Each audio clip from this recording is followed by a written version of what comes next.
우리 주 하나님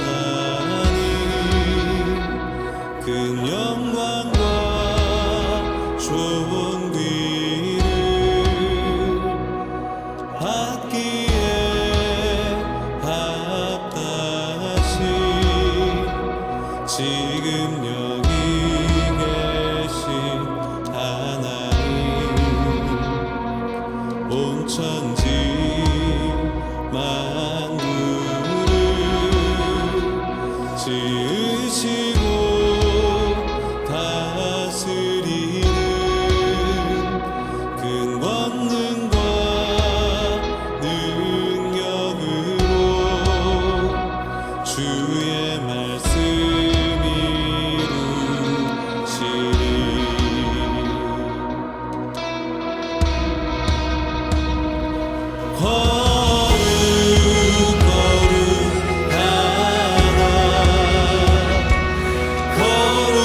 거룩하다 주 하나님 곧 전능하신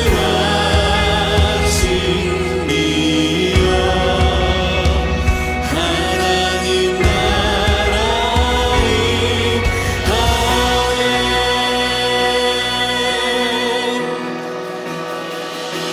주인제 하시네 모든 만물 경배하니 모든 권세 물러가네 오셔서 다스리소서.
주를 바라며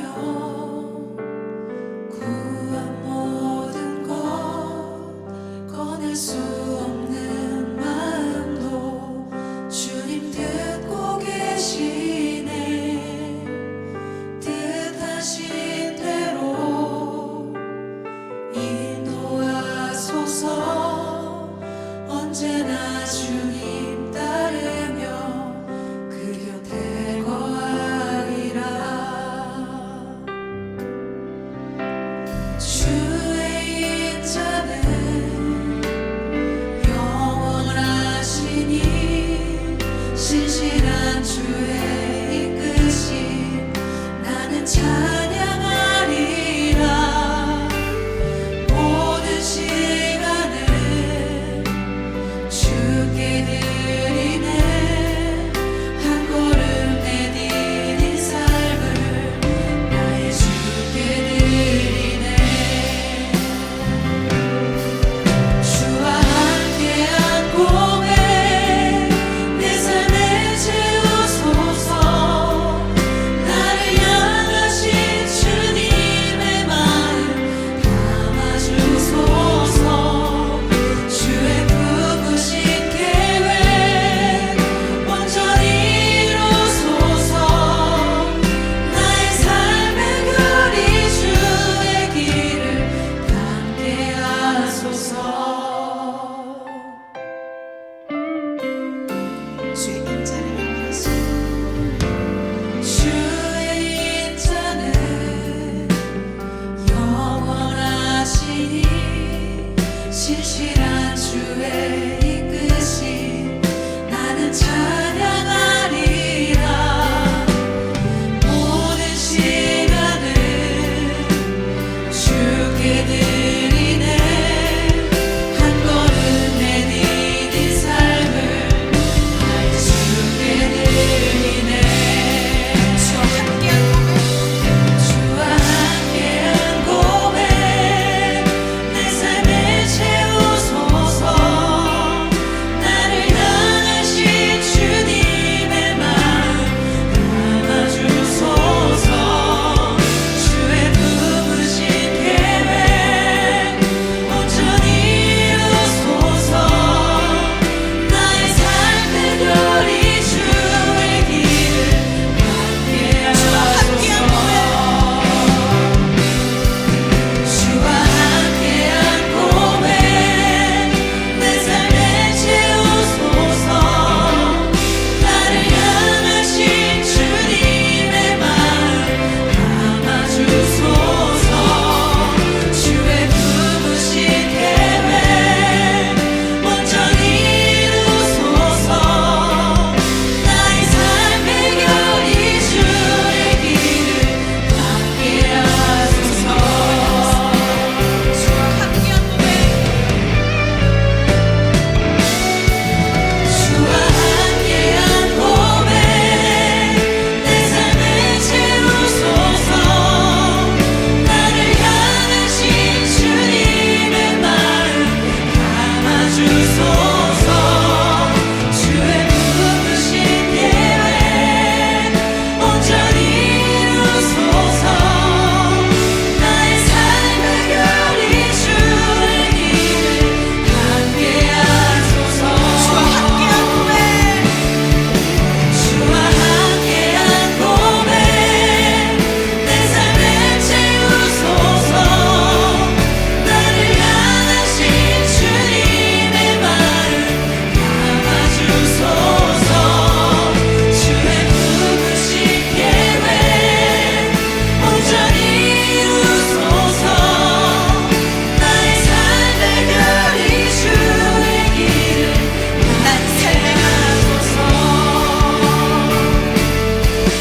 나의 삶의 결이 주의 길을 함께 하소서. 나의 삶의 결이 주의 길을 함께 하소서.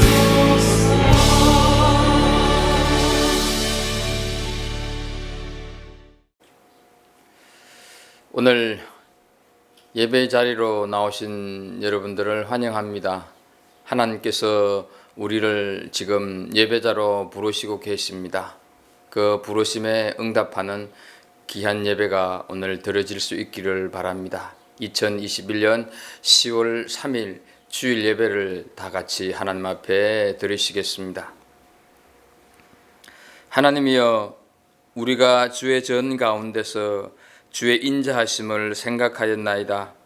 하나님이여, 주의 이름과 같이 찬송도 땅끝까지 미쳤으며 주의 오른손에는 정의가 충만하였나이다. 아멘. 찬송 35장 하나님 앞에 올려드립니다.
참 진리 지키며 옛 성도들 같이 주 찬송하다가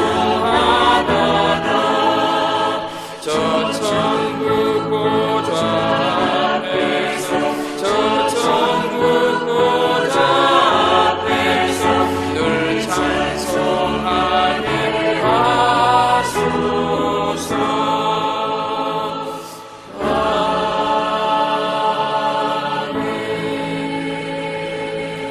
우리를 사랑하사 예배의 자리를 불러주신 하나님, 이 시간 우리의 죄와 허물들을 고백합니다.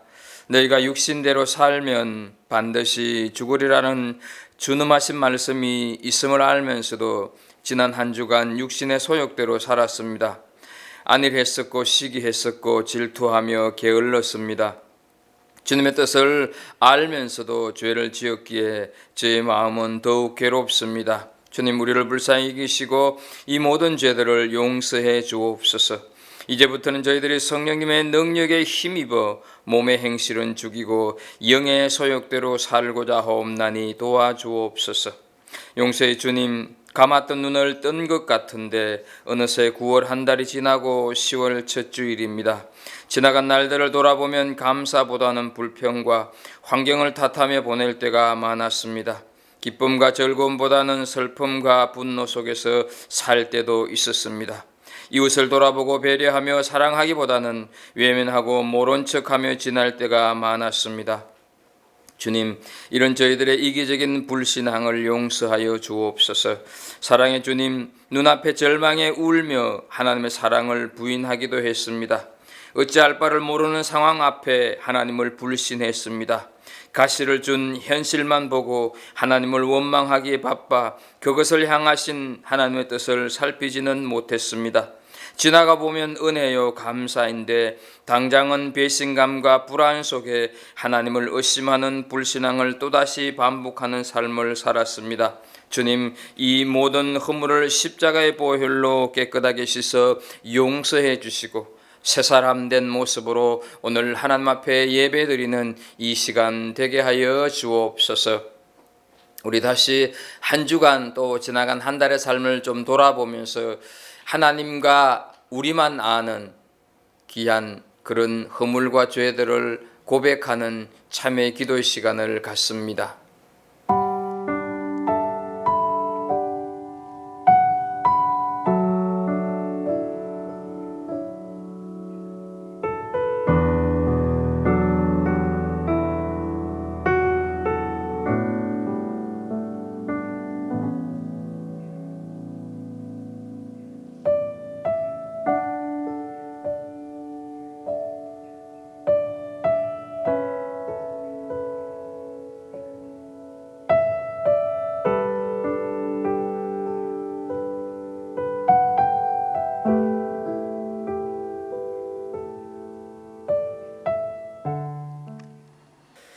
여호와께서 이르시되 배역한 이스라엘아 돌아오라.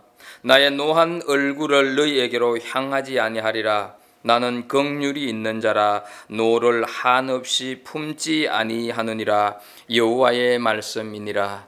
전능하사 천지를 만드신 하나님 아버지를 내가 믿사오며 그 외아들 우리 주 예수 그리스도를 믿사오니 이는 성령으로 잉태하사 동정여 마리아에게 나시고 본디오 빌라도에게 고난을 받으사 십자가에 못 박혀 죽으시고 장사한 지 사흘 만에 죽은 자 가운데서 다시 살아나시며 하늘에 오르사 전능하신 하나님 우편에 앉아 계시다가 저리로서 산자와 죽은 자를 심판하러 오시리라.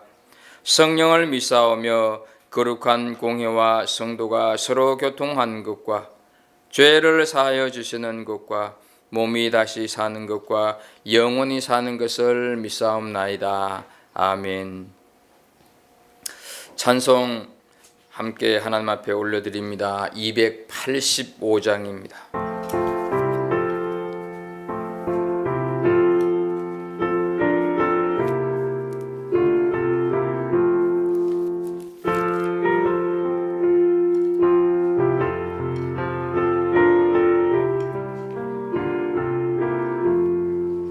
주의 말씀 바른 그날 참 기쁘고 복되도다.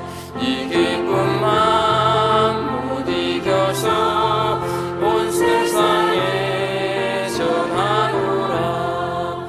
기쁜 날 주 나의 죄 다 씻은 날 늘 깨어서 기도하고 늘 기쁘게 살아가니 기쁜 날 주 나의 죄 다 씻은 날 이 좋은 날 내 천한 몸 새 사람이 되었으니 이 몸과 맘 다 바쳐서 영광의 주를 섬기니 기쁜 날 주 나의 죄 다 씻은 날 늘 깨어서 기도하고 늘 기쁘게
이정인 집사님, 우리를 대표해서 하나님 앞에 기도 드리시겠습니다.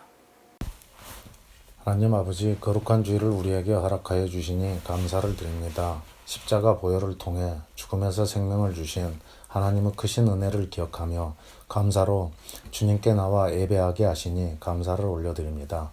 우리가 비록 하나님의 성전에 모여서 함께 예배할 수는 없지만 각자 집에서 예배할 수 있는 환경을 허락하심도 감사를 드립니다.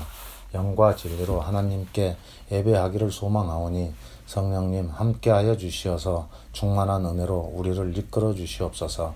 하나님 아버지, 낙다운 8주째를 맞이하는 우리의 삶을 돌아보니 감사와 기쁨의 통로가 되지 못한 때가 많았고 오히려 세상의 근심과 걱정으로 상심하여 신앙의 침체를 맞이하게 되었음을 돌아보며 성령님의 도우심을 구합니다. 함께 읽는 성경 말씀과 합심 기도를 통하여서 우리 가운데 역사하시는 주님의 음성을 듣게 하시고 하나님을 대면하면서 사는 것처럼 살기를 소망합니다.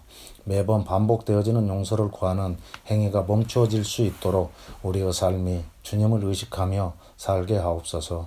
우리의 일상의 삶에서 하나님이 기뻐하시는 예배자의 모습이 될 수 있도록 우리의 마음을 지켜서 말하고 행하는 우리들이 되게 하옵소서. 지속되는 코로나 바이러스 전파를 차단하여 주시옵소서. 주님의 손이 짧아 우리를 구원하시지 못하시는 것이 아니라고 말씀하시는 주님의 음성을 듣고 우리의 죄악된 삶, 하나님을 멀리하고 우리의 소견이 옳은 대로 행하려는 우리의 죄악된 본성을 회개합니다. 우리들을 용서하시고 우리를 불쌍히 여겨주시어서 우리를 구원하여 주시옵소서.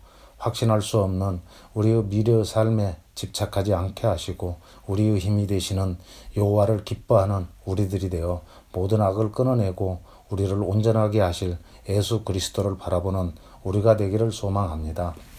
하나님, 갈보리 교회를 이 땅에 예배 공동체로 세우시고 하나님의 사랑을 나누고 서로 섬기게 하심이 감사를 드립니다. 하나님께서 허락하신 공동체 안에서 서로 사랑하며 서로 섬기는 지체들을 축복하여 주시옵소서. 함께 신앙을 지키며 살아가는 생활 속에서 예수 그리스도를 드러내는 우리들이 되기를 소망합니다. 이제 우리 갈보리 공동체가 새로운 예배 초소를 간절히 찾고 있습니다. 락다운으로 어려운 환경이지만 하나님께서 새로운 초소를 찾게 하시고 성령이 하나 되게 하신 것을 힘써 지켜나가면서 믿음의 순종들을 통해서 하나님이 일하심을 알게 하옵소서. 하나님, 주님이 세우신 이태한 이성훈 목사님과 김양희 전도사님에게 성령 충만함을 부어주시옵소서. 날마다 주님과 동행하는 귀한 사역자들에게 영육의 강건함을 허락하여 주시옵시고 오늘 선포되어지는 생명의 말씀을 통해서 힘을 얻어 주님과의 거룩한 동행을 결단하는 역사가 되게 하옵소서. 세우신 공동체들과 연약한 지체들의 삶을 돌아보시고 하나님의 은혜의 풍성함을 우리 모두가 보게 하옵소서. 생명이 되시는 예수 그리스도 이름으로 기도합니다. 아멘. 10월 첫 주일인 오늘 하나님께서 우리에게 주시는 말씀입니다. 신약 성경 요한복음 11장 30절부터 44절 말씀까지입니다. 우리 다 함께 이 말씀을 한 목소리로 성경을 보시든지 또 스크린을 보시든지 함께 읽어 내려가도록 하겠습니다. 이 하나님의 계시의 말씀을 읽을 때 하나님의 음성을 듣는 그런 시간이 되기를 소원합니다. 요한복음 11장 30절부터 함께 44절까지 읽도록 하겠습니다. 예수는 아직 마을로 들어오지 아니하시고로 마르다가 맞이했던 곳에 그대로 계시더라. 마리아와 함께 집에 있어 위로하던 유대인들은 그가 급히 일어나 나가는 것을 보고 곡하러 무덤에 가는 줄로 생각하고 따라가더니 마리아가 예수 계신 곳에 가서 배웠고 그 발 앞에 엎드려 이르되 주께서 여기 계셨더라면 내 오라버니가 죽지 아니하였겠나이다 하더라. 예수께서 그가 우는 것과 또 함께 온 유대인들이 우는 것을 보시고 심령의 비통이 여기시고 불쌍히 여기사 이러시되 그를 어디 두었느냐 이르되 주여 와서 보옵소서 하니 예수께서 눈물을 흘리시더라. 이에 유대인들이 말하되 보라 그를 얼마나 사랑하셨는가 하며 그중 어떤 이는 말하되 맹인의 눈을 뜨게 한 이 사람이 그 사람은 죽지 않게 할 수 없었더냐 하더라. 이에 예수께서 다시 속으로 비통히 여기시며 무덤에 가시니 무덤이 굴이라 돌로 막았거늘 예수께서 이르시되 돌을 옮겨 놓으라 하시니 그 죽은 자의 누이 마르다가 이르되 주여 죽은 지 나흘이 되었음에 벌써 냄새가 나나이다. 예수께서 이르시되 내 말이 네가 믿으면 하나님의 영광을 보리라 하지 아니하였느냐 하시니 돌을 옮겨 놓으니 예수께서 눈을 들어 우러러 보시고 이르시되 아버지여 내 말을 들으신 것을 감사하나이다. 항상 내 말을 들으시는 줄을 내가 알았나이다. 그러나 이 말씀 하옵는 것은 둘러선 무리를 위함이니 곧 아버지께서 나를 보내신 것을 그들로 믿게 하려 함이니이다.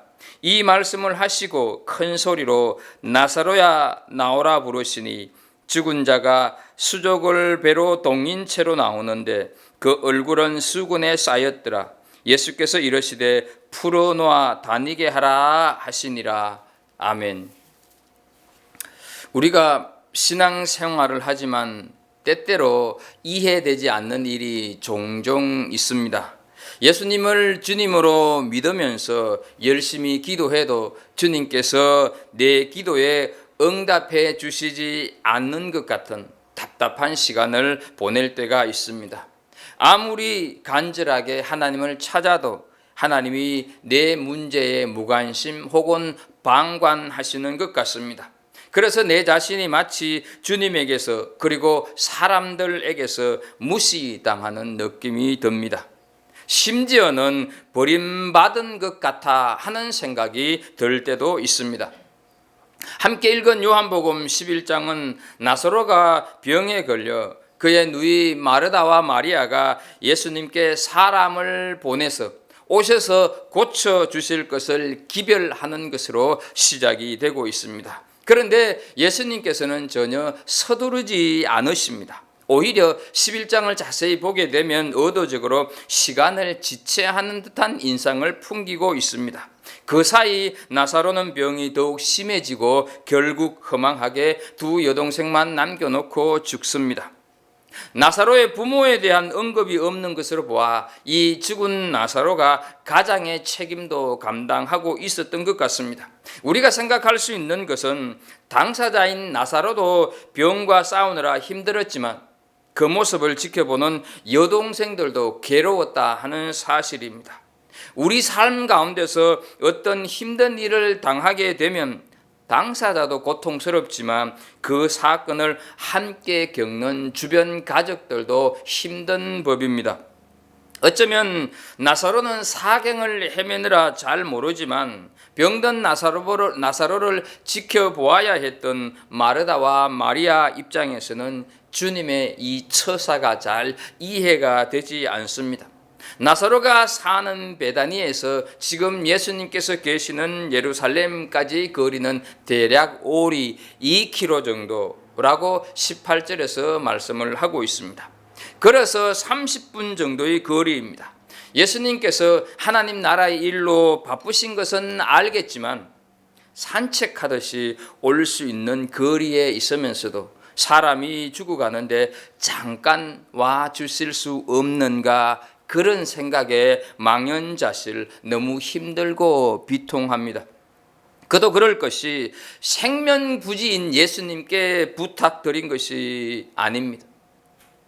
요한복음 11장 3절을 보게 되면 나사로가 병들었다 하지 않고 사랑하시는 자가 병들었다 이렇게 표현하고 있습니다. 그러니까 나사로가 아니라도 사랑하시는 자 이렇게 되면 그 사람이 바로 나사로라고 하는 것을 알 수 있을 만큼 예수님과 이 마리아 마르다의 가족들은 평소에 가까웠었고 친분이 있었던 사이라 하는 것이죠. 끝내 오라버지 나사로는 죽었고 장례를 마쳤습니다. 그런데 20절을 보면 그제서야 예수님께서 오십니다. 이 말을 들은 마르다는 나가서 예수님을 맞이합니다. 하지만 마리아는 예수님을 영접할 기분이 아닙니다. 그냥 집에 머물러 있습니다. 예수님을 맞이한 마르다가 섭섭하고 서운한 감정을 쏟아놓습니다. 21절 말씀을 좀 보도록 하겠습니다. 주께서 여기 계셨더라면 내 오라비가 죽지 아니하였겠나이다. 주님, 이왕 오실 것 좀 일찍 오시지 이제서야 오십니까? 라는 속상함의 하소연입니다. 그런데 이어서 마르다의 입에서 놀라운 신앙 고백이 흘러나옵니다. 22절을 보겠습니다. 그러나 나는 이제라도 주께서 무엇이든지 하나님께 구하시는 것을 하나님이 주실 줄을 아나이다. 물론 절반은 긍정적인 신앙 고백, 절반은 아직 주님을 잘 모르는, 주님을 제대로 경험하지 못한 신앙 고백이라고 할 수가 있습니다. 절반의 긍정적인 신앙 고백은 이제라도 주님께서 하나님께 기도드려서 이 비통한 상황을 바꾸실 수 있음을 기대한다, 그런 뜻이 담겨 있는 것이고, 아쉬운 부분은 아직도 마르다는 예수님을 사망 권세에 이기시는 부활의 주님으로 직접 경험해 보지 못했다 하는 것이죠. 그러자 주님은 23절에서 이렇게 선언하십니다. 내 오라비가 다시 살아나리라. 죽은 나사로이지만 부활의 주님께서 그를 살리시겠다고 하는 뜻입니다.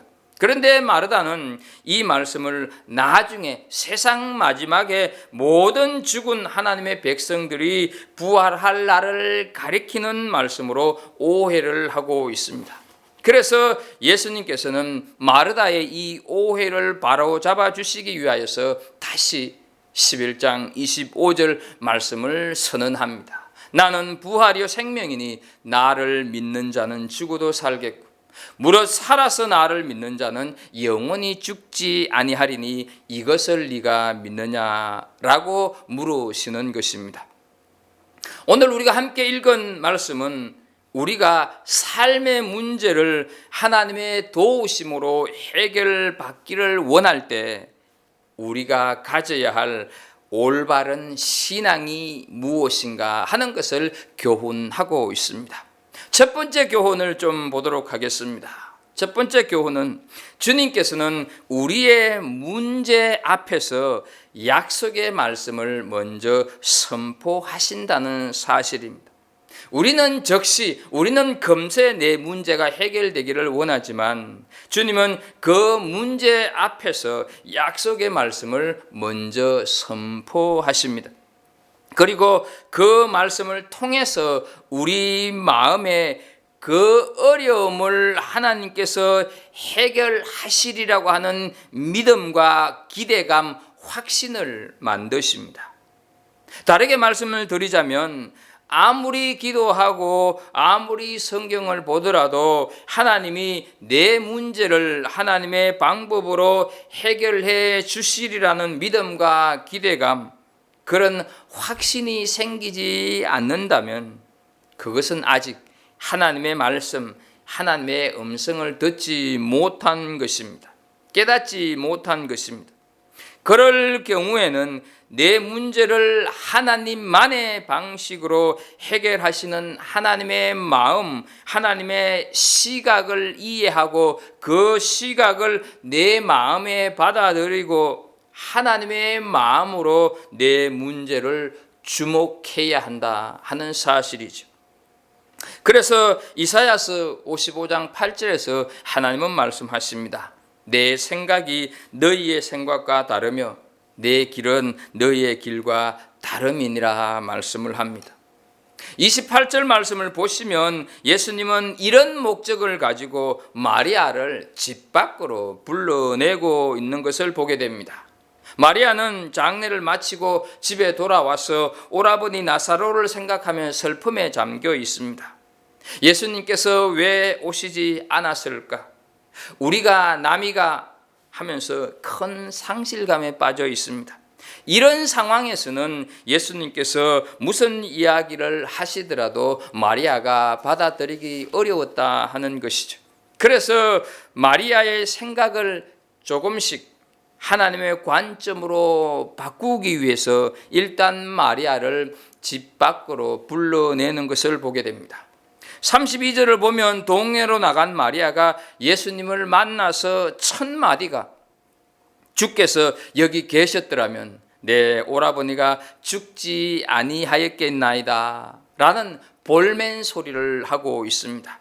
아무리 예수님이시라도 오라버니가 죽어버렸는데 무슨 일을 하실 수가 있겠습니까? 이미 땅속에 묻힌 사람인데 상황 끝입니다 라는 뜻입니다. 그런데 앞서 23절에서 주님께서는 마리아의 언니인 마르다에게 네 오라비가 다시 살아나리라 약속을 하셨습니다. 하지만 마르다는 이 주님의 약속을 믿지를 못했습니다. 그래서 마르다는 마리아를 설득할 생각조차 하지 않았다 하는 것이죠. 만일 우리가 마르다의 입장이었다면 마리아에게 야 마리아야 주님께서 오라버니가 다시 살아날 거라고 약속을 하셨어 라고 설득을 할 수 있을까 하는 것이죠. 설득하지 않을 것입니다. 설득하지 못할 것입니다. 마르다 입장에서는 예수님의 약속은 아무런 의미가 없어 보였습니다. 이미 죽어버렸기 때문에 또한 오라버니가 죽었다고 하는 절망에 슬퍼하는 동생 마리아의 고통이 너무 크고 깊었기 때문입니다. 자기도 믿지 못하는 그 앞에다 대고서 주님이 오라버니를 살리실 거야 라는 말을 하지 못한다 하는 것이죠. 그러나 주님께서는 마르다와 마리아를 얼마 후에 있을 주님 자신의 장례식을 예비할 사람으로 변화시키려는 목적을 가지고 계십니다. 그 목적을 달성하기 위하여서 예수님은 마르다에게 미리 약속의 말씀을 주셨던 것입니다. 네 오라비가 다시 살아나리라. 지금 당장은 마르다와 마리아는 예수님께 불평을 합니다. 하지만 나중에 나사로가 살아난 다음에 이 약속의 말씀을 기억하게 될 것입니다. 그리고 마찬가지로 우리도 왜 주님은 우리의 기대와 다르게 나사로가 죽은 다음에 나타나셨을까? 의문을 가질 수 있지만 지금 우리는 그 이유를 알고 있지 않습니까? 본문 앞에 있는 15절 말씀을 좀 보겠습니다. 내가 거기 있지 아니한 것을 너희를 위하여 기뻐하노니 이는 너희로 믿게 하려 함이라 말씀을 합니다. 여기서 거기는 나사로가 죽은 현장을 말합니다. 만약 예수님께서 일찍 가셨으면 나사로가 죽지도 않았을 것이고 그렇다면 죽은 자를 살리시는 일도 없었을 텐데 나사로가 죽었기 때문에 너희들은 내가 죽은 자를 살리시는 것을 보게 될 것이고 그러면 믿게 될 것이다. 그것이 내 기쁨이다. 이런 말씀을 하고 계시는 것이죠. 주님께서는 약속의 말씀을 먼저 선포하시고 그 약속에 대한 겨자씨 같은 믿음을 만드시는 것입니다. 그리고 그 겨자씨 같은 작은 믿음을 사용하셔서 놀라운 기적을 이루어 가시는 분입니다. 옛날이나 지금이나 이것이 바로 하나님께서 우리 문제를 해결하시고 놀라운 기적을 이루시는 첫 번째 순서입니다. 어떤 어려움에 처해도 미리 주신 이 약속의 말씀을 먼저 믿으시기를 축복합니다. 약속의 말씀을 신뢰하시기를 소망합니다. 주님께서는 약속의 말씀을 먼저 선포하시고 우리 안에서 작은 믿음을 만드시고 그 믿음을 통해서 우리를 기적 사건의 목격자로 삼으시고 그 목격한 것을 증거하는 증인으로 내세우시는 분임을 믿으시기를 축복합니다. 삶의 문제를 하나님의 도우심으로 해결받기 원할 때 가져야 할 신앙의 두 번째 교훈은 하나님이 먼저 선포하신 약속의 말씀을 기준 삼아서 과거의 내 실수와 잘못을 회개하고 그 문제를 고치도록 인도하신다 하는 것이죠. 마리아가 예수님 앞에서 비통한 심정으로 통곡하는 것을 지켜보시면서 34절에서 주님께서 이런 두 번째 질문을 던집니다. 그를 어디 두었느냐? 네 죽은 오라비를 어디 두었느냐? 이 말씀 아닙니까? 이 질문 속에는 두 가지 의미가 담겨져 있습니다. 먼저 하나는 문자적인 의미로 물건이나 시체를 어디 두었느냐 하는 말입니다. 여러분, 우리가 한번 생각을 해볼 때 마리아 입장에서 이렇게 묻는 예수님을 어떻게 생각하였을까요? 그동안 알고 지낸 친분이 있던 분, 존경스러운 분으로 보였겠습니까? 아니면 서운하게 느껴졌을까요? 참으로 많이 서운하게 느껴졌을 것입니다. 아니, 빨리 와달라고 할 때는 오시지 않다가 오빠가 죽어버린 다음에 오셔서 불러내시더니 기껏 첫 마디가 어디 두었느냐라고 물으신다면 주님은 지금 이 심각한 상황을 전혀 파악하지 못하셨다는 말인가? 내가 왜 울고 있고 많은 이웃들이 이렇게 울고 있는 이유를 정말 모르는가? 이런 마음 아니겠습니까? 그래서 34절 하반절에 보게 되면 주여 와서 보옵소서라고 대답을 합니다. 죽은 지 4일이 지났으니 장례를 치르는 것 당연하지 않습니까, 주님? 주님이 지금 상황 파악이 안 되는 모양인데요. 그렇다고 한다면 직접 오셔서 보십시오. 이런 의미를 지금 마리아가 대답하는 것이죠. 그러나 주님이 나사로를 어디에 두었느냐 하는 것은 몰라서 하신 말씀이 아닙니다. 하나님의 마음으로 하나님의 시각으로 질문하는 것입니다. 나사로의 문제에 대해서 하나님께서 마르다와 마리아에게 허락하신 영적 분별력의 시각, 영적 권세의 시각에서 질문하시는 것입니다. 세상에서는 그가 죽었다고 무덤에 묻으라고 말하지만 그러나 하나님의 시각에서는 죽은 것이 아니라 자고 있는데 그를 침대에 그냥 그대로 놔두고 하나님의 인도하심을 기다려야지 왜 그렇게 성급하게 무덤에 묻어버렸느냐, 그런 질문입니다. 세상에서는 그를 포기하라고 말하지만 너는 달라야 하지 않느냐? 하나님을 믿는다고 말하는 너는 그렇게 쉽게 포기하면 안 되는 것 아니냐? 이런 질문인 것이죠. 그렇다고 우리가 죽은 사람을 장례 치르지 말고 기도만 하라는 뜻은 아닙니다. 이 말씀을 그런 뜻으로 적용해서는 안 됩니다. 이 말씀은 하나님께서 우리에게 주신 영적 권세, 영적 분별력에 있는 권세를 제대로 사용하지 않고 있는 문제를 지금 예수님께서 묻고 있고 추궁하고 계시는 질문입니다.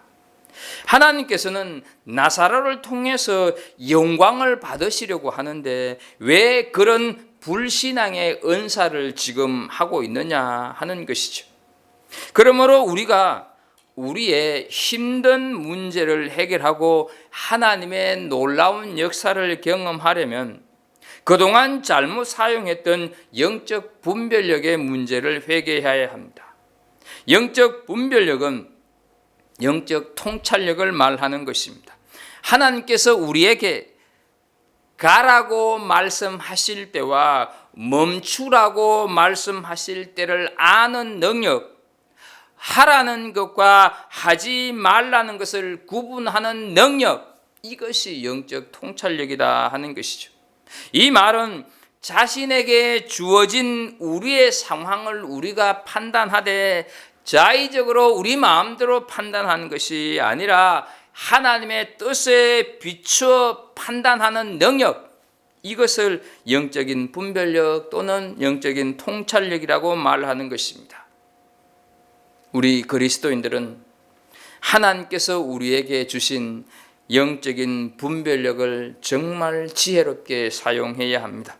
함부로 내 자신의 욕망을 채우기 위해서 사용해서는 안 되는 것입니다. 다른 사람을 판단하고 정죄하는 데 사용해서도 안 되는 것입니다.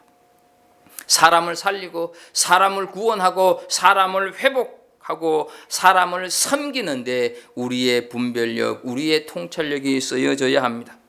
그렇지 않으면 주님은 왜 내가 너에게 준 영적 분별력의 권세를 그렇게 함부로 사용하느냐 추궁하십니다. 나사로가 어떻게 되었는지 몰라서 마리아에게 묻는 질문이 아닙니다. 주님은 다 아십니다. 그동안 나와 교제를 하면서 내가 어떤 존재인지 몰라서 세상 사람들이 하는 대로 나사로를 땅에 묻어놓고 그렇게 슬픔에 빠져서 울고 있느냐, 이런 말씀을 하시는 것이지요. 사랑하는 성도 여러분, 우리는 하나님께서 우리를 얼마만큼 잘 알고 계신다고 생각하십니까? 욥기 23장 10절 말씀을 좀 보겠습니다. 내가 가는 길을 그가 아시나니 그가 나를 단련하신 후에는 내가 숨금같이 되어 나오리라 말씀을 하십니다. 이 말씀을요, 다시 현대인의 성경으로 보게 되면 더 쉽게 다가옵니다. 하나님은 내가 가는 길을 다 알고 계신다.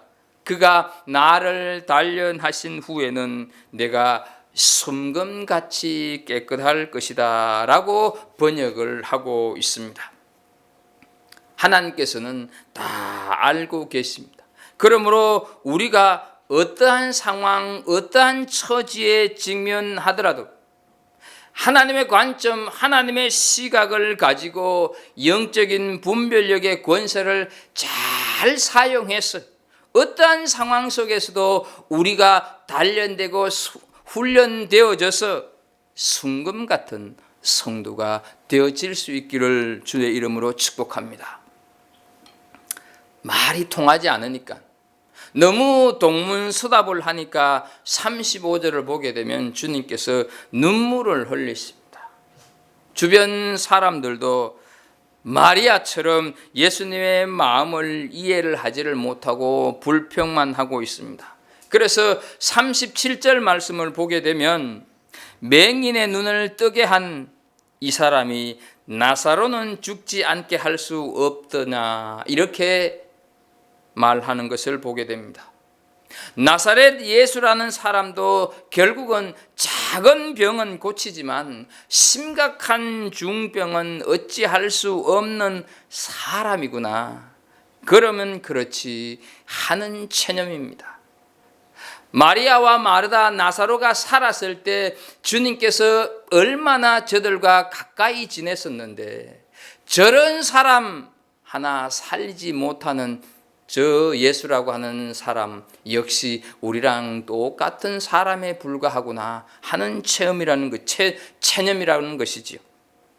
예수님께서는 이런 모습을 뒤로 하시고 예수님 자신이 목적하신 바를 거두시기 위해서 세 번째 말씀을 하십니다. 38절을 보게 되면 돌을 옮겨 놓으라 말씀을 하십니다. 돌을 옮겨 놓는 것이 우리 삶의 문제를 하나님의 도우심으로 해결받는 세 번째 교훈입니다. 누구를 위해서 돌을 옮겨 놓으라고 말씀하십니까?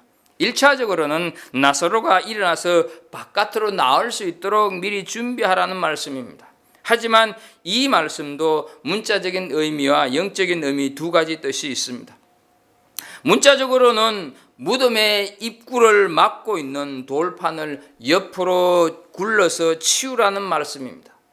나사로가 죽은 지 이미 4일이 지났고 무더운 중동 지방에서는 시체의 부패가 빠르게 진행되기 때문에 이 시체가 부패하는 여꺼운 냄새가 나기 시작하는 그런 시간 아니겠습니까? 그런데 돌을 옮겨 놓으라고 말씀하시니 참 주님의 말씀이 잘 이해가 되지 않습니다. 하지만 돌을 옮겨 놓지 않으면 나사로는 살아도 바깥으로 나올 수가 없습니다. 그래서 돌을 옮겨야 나사로가 바깥으로 나올 수 있고 당시 거기에 모여 있었던 사람들도 예수님을 부활의 주님으로 경험할 수 있는 것입니다. 그런데 우리가 생각해야 될 것은 이런 사건, 이런 대화들을 성경에서 말씀하고 있는 이유가 뭘까 하는 것이죠. 이 말씀을 나중에 읽어볼 우리에게 교훈하기 위함이 아니겠습니까? 그것이 영적인 의미입니다. 오늘날 우리가 하나님을 믿는다고 하면서도 그 마음속에 하나님의 능력을 의심하는 불신앙의 장벽, 불순종의 돌판을 허물지 않고서는 절대로 하나님의 영광을 경험하지 못한다는 것입니다. 우리에게 당면한 은밀한 문제를 해결하고 하나님의 그 놀라운 역사를 경험하기 위해서 반드시 우리는 제거해야 할 그 무엇이 있습니다. 우리에게 있는 제거되어야 할 돌판이 무엇입니까? 우리가 옮겨야 할 장벽이 무엇이냐 하는 것이죠. 돌판을 옮기지 않고는 절대로 나사로가 무덤 밖으로 나올 수가 없듯이 우리 인생에도 불신앙의 돌판을 무너뜨리지 않고 치우지 않으면 절대로 하나님의 그 기적을 경험할 수가 없습니다. 에베소서 2장 14절에서 말씀합니다. 그는 우리의 화평이신지라 둘로 하나를 만드사 원수된 것고 중간에 막힌 담을 자기 육체로 허시고 말씀을 하셨습니다. 이 능력을 힘입어서 교만과 욕심의 돌판을 치우시기를 축복합니다. 소유에 대한 집착의 돌판을 옮겨버리시기를 소망합니다. 자신만 항상 손해본다는 피해 의식과 열등감의 돌을 굴려버려야 한다 하는 것이죠. 우리가 정말 하나님의 능력을 경험하기를 원한다면 먼저 내 마음속에 있는 이기적인 불신앙의 담벼락을 먼저 무너뜨려야 한다 하는 것이죠. 드디어 예수님은 부활의 주님으로서 죽은 나사로를 생명의 자리로 불러내고 계십니다. 43절을 보게 되면 나사로야 나오너라 이렇게 주님께서 선언하십니다. 예수님께서 무덤에 있는 나사로에게 이렇게 말씀을 선언하자 나사로가 그 무덤에서 걸어 나오고 있습니다. 이 부분을 가리켜서 어떤 분이 이런 재미있는 말을 했습니다.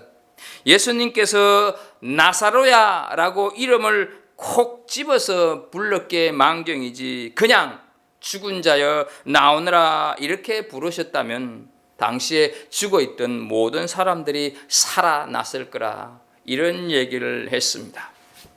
마르다와 마리아는 지금 자기 눈으로 보고도 믿을 수 없는 일이 벌어지고 있습니다.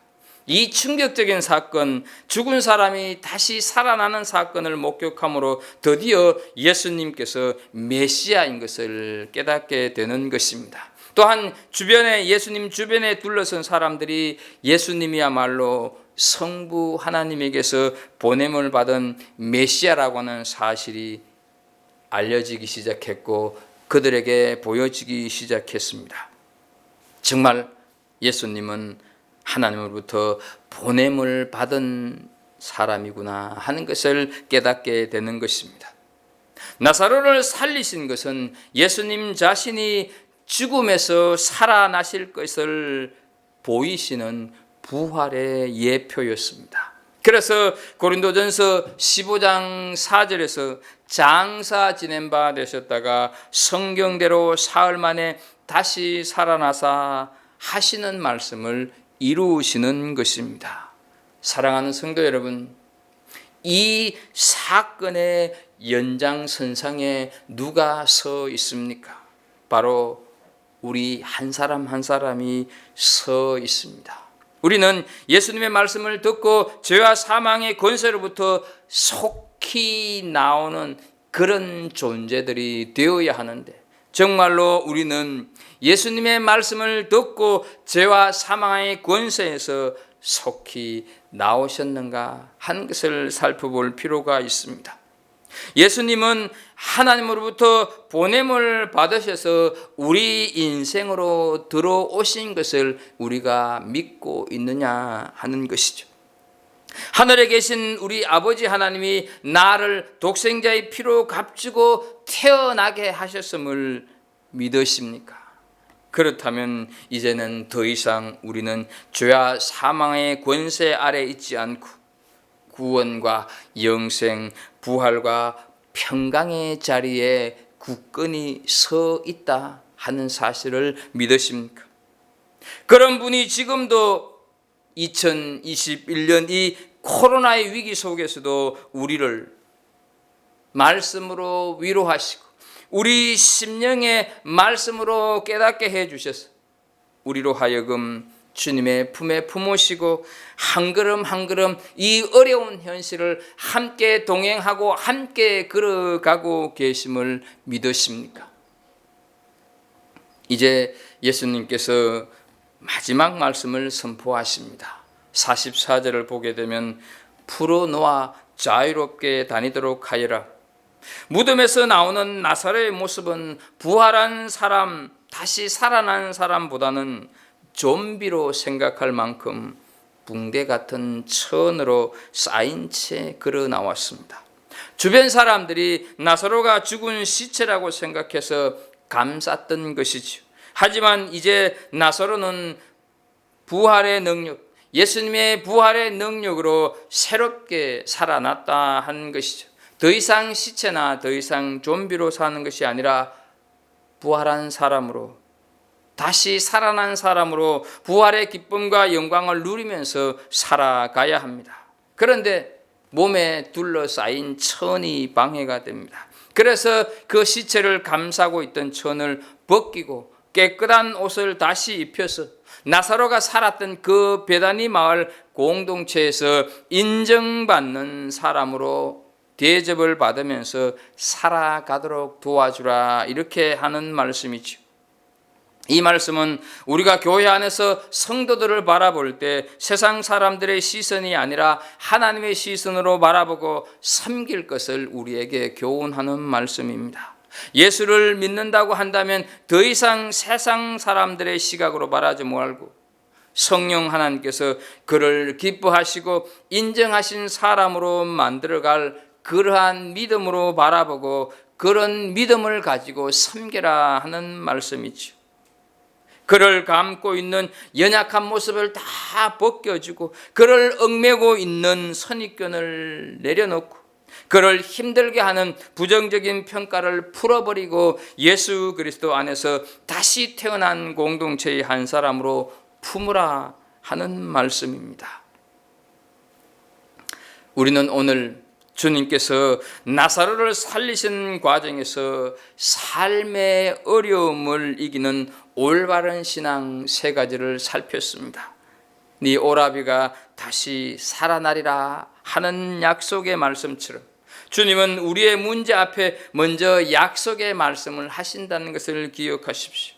주님은 우리가 그 말씀을 받아들이기 정말로 어려운 시점에서 그런 약속을 먼저 하시는 것입니다. 그래서 그 약속의 말씀을 붙잡고 그대로 아멘 하는 사람은 하나님의 그 놀라운 기적을 체험하게 될 것입니다. 또 그를 어디에 두었느냐 책망하십니다. 주님은 죽은 것이 아니라 잔다고 평가를 하시는데 왜 너는 죽었다고 생각해서 무덤에 묻었느냐 질책의 말씀인 것이죠. 우리는 주님이 주신 영적인 분별력을 잘 사용해야 합니다. 그리고 돌을 옮겨 놓으라는 말씀은 내 안에 있는 불신앙의 장벽을 모두 허물어 버리라 하는 말씀인 것입니다. 나사로가 살아나오는 모습은 우리가 성령의 감동으로 사망 권세로부터 벗어나 부활의 능력과 영광을 경험하게 만드는 것입니다. 이제 우리는 살아서 주님을 믿는 자들이기 때문에 영원히 죽지 않는 삶을 시작했음을 믿는 우리들이 되어서 참으로 올바른 신앙으로 예수 그리스도 안에서 복된 삶을 살아가는 성도들이 되기를 예수 그리스도 이름으로 축복합니다. 기도하겠습니다. 하나님 아버지, 오늘 우리에게 주시는 말씀을 통하여서 우리가 살아가면서 겪는 여러 가지 삶의 어려움들을 하나님의 도우심으로 해결을 받을 때 우리가 가져야 할 올바른 신앙 3가지를 살폈습니다. 하나님 아버지, 이 살핀 3가지 말씀을 잘 기억하게 해주셔서 이 말씀대로 우리가 살아가는 하나님의 백성들 다 되게 하여 주옵소서.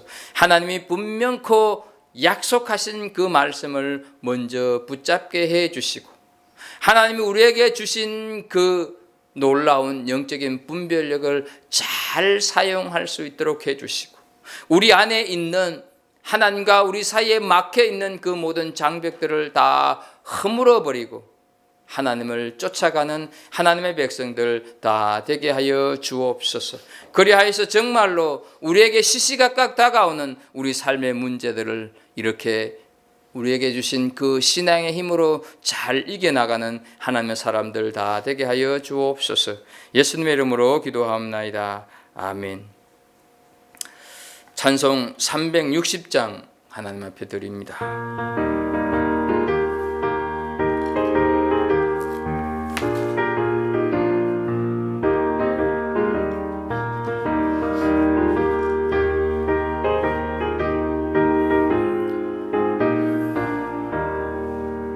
행군나 발소리에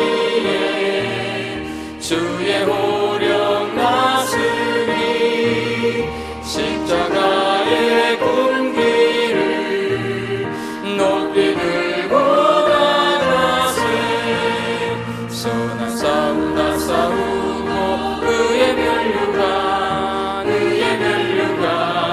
받았으리라. 선한 싸움 다 싸우고 그의 면류관 예루살렘 성에서 면류관 받으리. 저 요단강 건너 우리 싸움 마치는 날 그의 면류관 예루살렘 성에서 악한 마귀 권세를 모두 깨쳐버리고 승리하신 주님과 성전가를 부르세. 선한 싸움 다 싸우고 그의 면류관 받았으리라. 선한 싸움 다 싸우고 그의 면류관 예루살렘 성에서 면류관 받으리. 저 요단강 건너 우리 싸움 마치는 날 그의 면류관 예루살렘 성에서 달려갈 길 다 가고 싸움 모두 마친 후 주와 함께 기쁨을 용사들아 누리세. 선한 싸움 다 싸우고 그의 면류관 받았으리라. 선한 싸움 다 싸우고 그의 면류관 예루살렘 성에서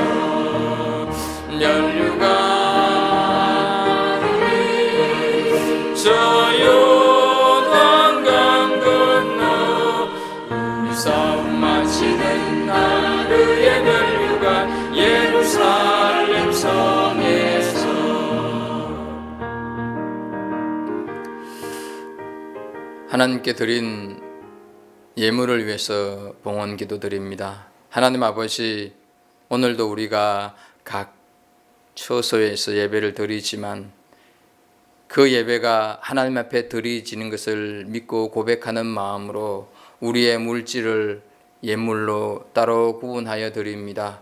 하나님 아버지, 드린 손길들 위에 하나님의 한량없는 복이 풍성히 생업과 자녀 손에 넘치게 하여 주옵소서. 하나님의 것 하나님께 구별되어 드리는 그 믿음 보시고 날로 날로 그 믿음 잘 세워져가는 귀한 복된 성도들 다 되게 하여 주옵소서. 오늘도 하나님 아버지 각 처소에서 예배드리는 우리 지체들 가운데서 하나님, 우리가 자세히는 알 수 없지만 크고 작은 어려움에 처한 자들이 있으면 하나님 슬기롭게 잘 헤쳐가는 그들이 되게 해 주시고, 오늘 말씀을 떠올리면서 정말로 올바른 신앙으로 그 모든 어려움들을 하나님으로부터 도움받는 그런 우리 성도들 되게 하여 주옵소서. 흩어져 있는 우리 갈보리 공동체 어린 나이부터 장년에 이르기까지 한 사람 한 사람 일일이 지키시고 주의 은혜 가운데 머물게 해 주시고, 역신의 연약함 때문에 하나님 앞에 늘 기도하는 저들의 간절한 기도를 들으시고 저들의 하나님 아버지 소원을 받아 주옵소서. 치료하여 주시고 고쳐주시고 회복시켜 주옵소서. 하나님 아버지, 이 어려운 상황들이, 이 코비드-19의 상황들이 속히 사라져갈 수 있도록 하나님 이 세상을 굽어 살펴 주옵소서. 예수 그리스도 이름으로 기도하옵나이다. 아멘. 교회 소식 몇 가지 알려드립니다. 이 정부에서 코비드-19 단계 발표를 내일 할 예정입니다. 바라기는 단계가 좀 내려가서 우리가 좀 자유로워질 수 있기를 소망하는데요. 어떻게 될지는 모르겠습니다만 하나님 앞에 늘 기도해서 정말로 이 코비드-19 단계가 속히 완화될 수 있도록 함께 해 주시면 좋겠습니다. 공동 성경 읽기로 이 말씀 속에서 오늘을 살아가는 우리 삶의 지혜를 배웠으면 좋겠습니다. 이번 주 범위 잠언 19장에서부터 31장까지, 그리고 아가서 1장에서부터 8장까지 매일 석 장씩 읽고 또 묵상하시고 느낀 것이 있으면 좀 이렇게 적어도 보시고 하면서 말씀과 함께하는 시간을 보냈으면 좋겠습니다. 그리고 그동안 공동체별 화상 모임에 참여해 주신 분들 여러분들에게 감사를 드립니다. 또 인물별을 우리가 공부를 했는데 참으로 이렇게 열심으로 연구하고 준비해 왔어서 은혜의 시간을 가질 수 있게 된 것 감사를 드리고요. 또 상황을 봐서 또 이렇게 공동체별 화상 모임을 하도록 하겠습니다. 성전 이전을 위한 정교인 기도에 여러분 늘 동참하고 계실 줄 믿는데요. 우리가 하는 기도를 통해서 하나님의 뜻이 이루어질 수 있기를 원합니다. 매일 저녁 9시에 하는데 이번 주에도 또 다른 기도 제목이 나와 있습니다.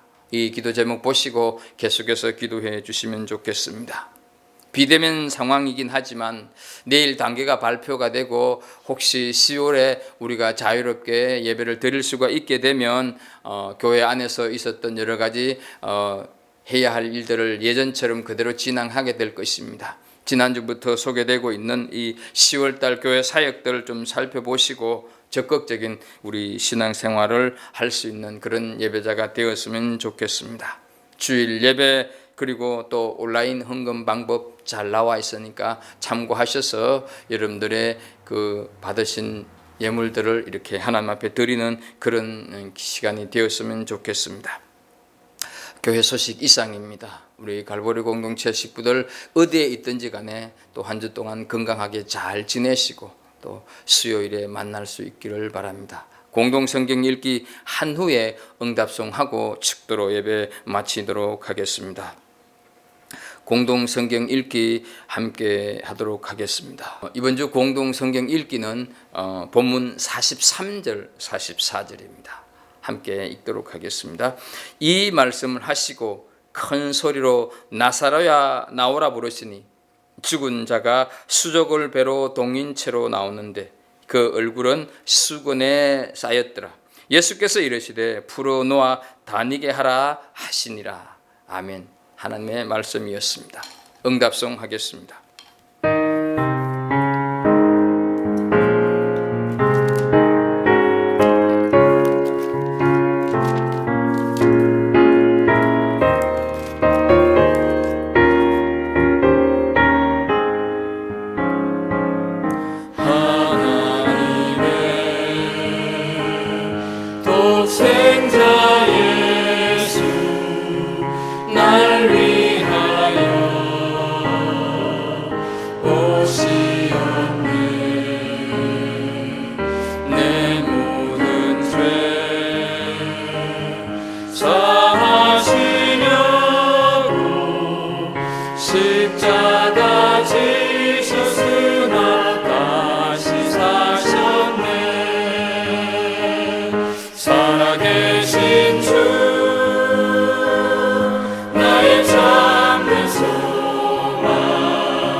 이제는 우리 구주 예수 그리스도의 은혜와 하나님 아버지의 무한하신 사랑과 성령님의 감화 감동하심이 각 가정에서 예배 드리면서 참으로 올바른 신앙, 어려운 일들을 다 이길 수 있다고 하는 고백으로 이 험한 이민자의 길을 살아가기를 다짐하는 우리 모든 갈보리 공동체 식구들 한 사람 한 사람 위에와 비록 앞두고 세우신 우리 갈보리 교회 위에와 복음 전하기와 열방으로 흩어져 있는 수많은 선교사들 한 사람 한 사람 위에 또한 육신의 연약함으로 인하여서 이런저런 모습으로 지쳐있는 우리의 믿음의 지체들 동서사방에 있는 우리 갈보리 공동체 어린 나이부터 장년에 이르기까지 모든 사람 한 사람 한 사람 위에 이제부터 영원토록 함께 하시기를 간절히 축원하옵나이다. 아멘.